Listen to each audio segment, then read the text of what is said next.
Ronaldo. R9.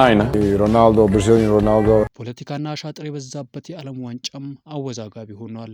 በጣም በጉጉትና በትልልቅ የሀገራት ደጋፊዎች የማሸነፉን ድጋፍ ሲታይ የነበረው የዓለም ዋንጫ ዘንድሮ በብዙ መልኩ አጥቷል። የዓለም ዋንጫው ሊጀመር ጥቂት ቀናቶች የቀሩት ሚዲያውን የተቆጣጠሩት ዜናዎች የክለቦችና የተጫዋቾች የዝውውር ዜናዎችም ሆነዋል። ለምን የዓለም ዋንጫ እንዲህ መልኩን አጣ? መልኩ አንድና አንድ ነው። ፖለቲካ እጁን ወደ እግር ኳስም ገብቷል። የዓለም ልዕለ ኃያል የምትባለው ግዙፉ ሀገር አሜሪካም እግር ኳስን ለአንድነት ከመጠቀም ይልቅ ለክፍልፋይ ሀሳቦችም ተጠቅማባታለች። ያኔ በኳታሩ የዓለም ዋንጫ ላይ የተመሳሳይ ጾታ አፍቃሪያን ድርሽ እንዳይሉብኝ ስትል ማግታ ነበር። የግብፅና የኢራን ጨዋታ ለተመሳሳይ ጾታ አፍቃሪያንን በሚደግፍ የተለየ ዝግጅት ጨዋታቸውን በአሜሪካ እንዲያከናውኑም ትዕዛዝም ተላለፈም። ነገር ግን ሁለቱም ሀገራትም ወዲያውኑ ተቃውሟቸውን ገለጡ። ማስፈራሪያም ተላከባቸው። የአሜሪካው ጉድ በዚህ መች አብቅቶ ይቀጥላል። የኢራን ብሔራዊ ቡድንም ሀገሬ ወደ አሜሪካ እንዳይገባ ብላም እገዳም ጣለች። እረ ይህ እግር ኳስ ነው፣ ከፖለቲካ ጋር አይነካካ ብላ ብትለምንም ወይ ፍንክች አለች። የአፍሪካው ምርጡ ዳኛ ሶማሊያዊ አርቢተር ኡመር አብዱል ቃድር ዝግጅቱን አጠናቆ ወደ አሜሪካ ጉዞ ለመጀመር ሲሰናዳም እዛው ባለበት ርጋ ተብሎም ቀጭን ትዕዛዝ በአሜሪካም ተላለፈበት። ይህንን ክስተት ዓለም በግርምት ሲከታተልም ፊፋ ግን አንዳችም ጥረትም አላደረገችም።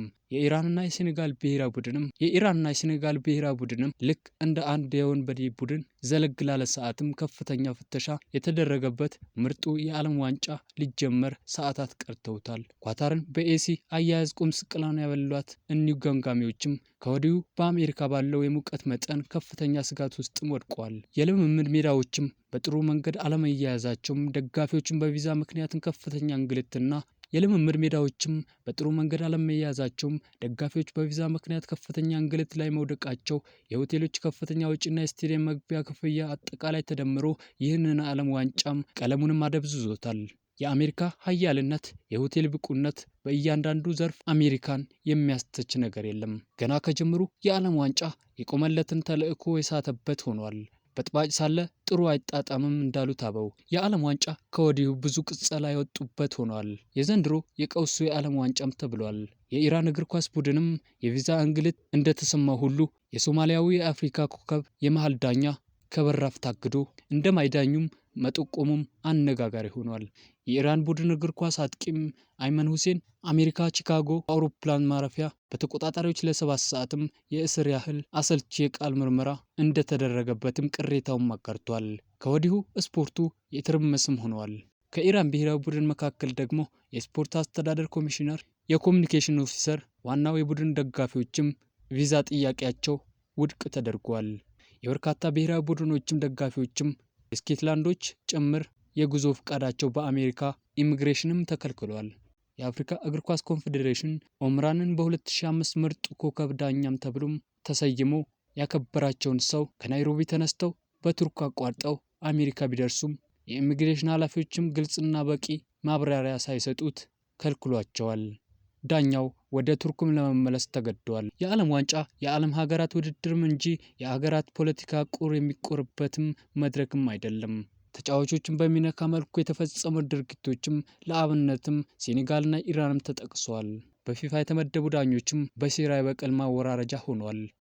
ደጋፊዎች ትኬት እንዳያገኙ ወደ ሀገራቸው እንዲመለሱ በማድረግም በማንገላታትም ኢፍትሐዊ ድርጊትም ተፈጽሟል። አፍሪካውያንን በልዩነት ለማጥቃትም ተሞክሯል።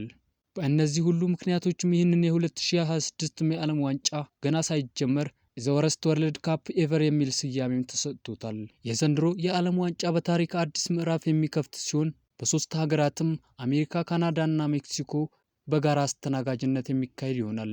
ከዚህ ቀደም ከነበሩት 32 ቡድኖች ስብጥር ውስጥም ወደ 48 ቡድኖች ከፍ በማለቱ የውድድሩን ድባብ እና ፉክክርም የበለጠ ያደምቋል ተብሎም ይጠበቃል።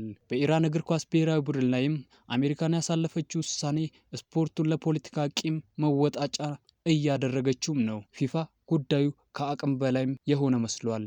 የዘንድሮ የዓለም ዋንጫም የፖለቲካ ውጥረቶችም ጥላ የሚያርፍበት እንደሚሆን ከወዲሁ እየታየም ነው።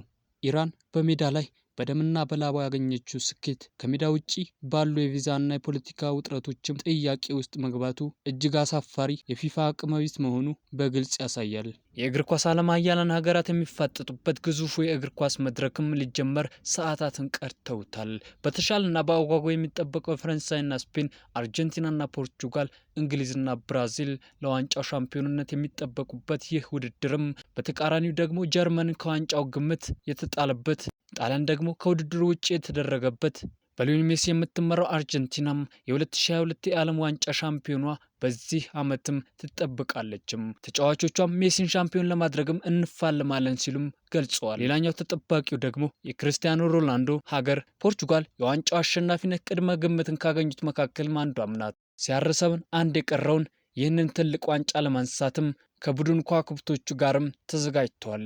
ብራዚል አስደናቂ ዝግጅት አድርጋ ወደ ቦታውም አምርታለች። እንደ ኢሮፓያን አቆጣጠር የ2018 ሻምፒዮን የሆነችው ፈረንሳይም ዘንድሮም እንደምትደግመውም ይጠበቃል። ስፔን በበኩሏ በከዋክብቶቿ ስብስብም የዓለምን ሕዝብ ትኩረት ስባለች። በወጣት ባለተሰጥኦ የተሞላችው ስፔን የዋንጫው ተጠባቂ የሆነችው ሌላኛው ሀገር ናት።